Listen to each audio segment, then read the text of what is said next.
দর্শক, আসসালামু আলাইকুম। সকলকে জানাই শুভেচ্ছা। আজকে যে গাছটির ফুল দেখতে পাচ্ছেন, এটা হলো পাথরকুচি গাছের ফুল। আমরা প্রথমে পাথরকুচি একটু দেখে নিই।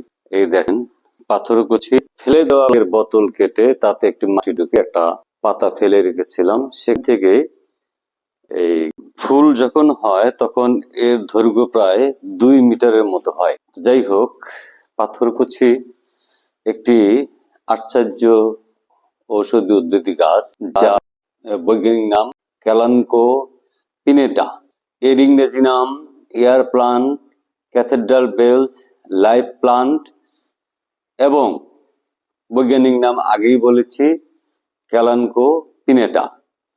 এটি মাদাগাস্কারের একটি রসালো সাকুলেন্ট ভেষজ উদ্ভিদ। এর বিশেষত্ব হলো এই যে পাতার যে কিনারা, এই পাতার কিনারা থেকে নতুন গাছের জন্ম হয়। এই পাতা যদি মাটিতে ফেলে দেওয়া হয় তাহলে এই কিনারা থেকেই গাছগুলো গজাবে।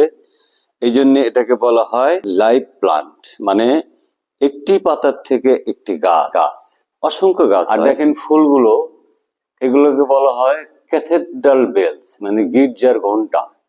এই গির্জার ঘন্টাগুলো দেখতে এরকম। এবং মজার ব্যাপার হলো, এই গির্জার ঘন্টার থেকেই সুন্দর আবার ফুল বের হয়েছে। এর ভিতরেই আবার পুংকেশর এবং স্ত্রীকেশর আছে।